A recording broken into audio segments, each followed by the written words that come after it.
Yeah! Johnny's ready. Yeah, Johnny! Woo! Go ahead.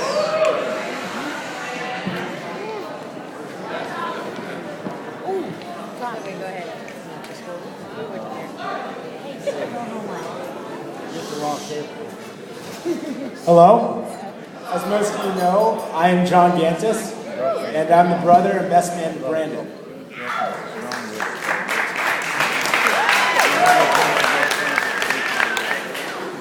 I want to start out by thanking Brandon for choosing me to be his best man. It's a huge honor for me personally to stand up here and speak in regards to him. I also want to welcome his lovely bride and my new sister Tiffany to our family. Tiffany, it's been a pleasure getting to know you, and I already think of you as a third sister. Growing up as younger brother to Brandon, I always had a great role model, to say the least.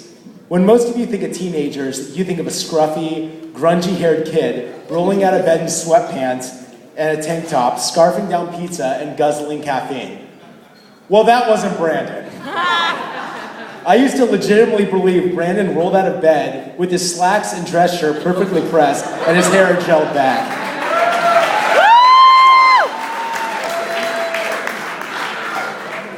It was at this young age that I began to realize Brandon's deep commitment to family. It started with something as simple as entertaining an impatient child who was being dragged through what he perceived to be a living hell. That impatient child was myself, and that living hell was the local mall known as the Glendale Galleria. As I reached high school, I continued to see Brandon's deep commitment to family from another level. It was Brandon who first suggested that I seriously look into college, Marquette University, in Milwaukee, Wisconsin. At the time, it was difficult to appreciate Brandon's advice, especially the fact that I was going to visit a city that I couldn't locate within 500 miles on a map. It was even more difficult to appreciate his advice after I looked up the weather patterns and discovered temperatures below 0 degrees don't just occur in the Arctic. When I went out to visit, it took only a short time for me to realize that this was indeed a city, as my dad eloquently put it, centered around brats and beers. That was the deal breaker. Brand's family commitment continued into my college years. I struggled with writing early on and decided to turn to him for help. I still remember the text message from him after I sent him my first paper. It read, "You must be the biggest..." Use your imagination. But every paper I sent Brandon, he found time to call and review with me.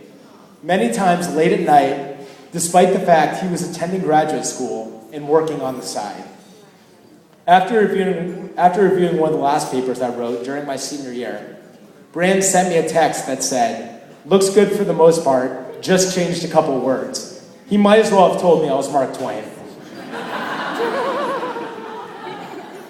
Brandon, you have been the best big brother I could have possibly asked for. You taught me the value of hard work and the amazing things that can be accomplished if you put your mind to it. You helped me mature on both a personal and professional level into the person that I am today. Most of all, you showed me that family is indeed the most important thing that any of us have, and that we should never take a single day or an opportunity to help one another for granted. And Tiffany, you are so kind and sweet. I could not ask for a better girl for my brother to marry. With that, I would like you all to please raise your glasses. On behalf of the entire wedding party and both families, I would like to propose a toast to Brandon and Tiffany on the night that your life together begins. May it always be filled with joy and happiness. To Brandon and Tiffany.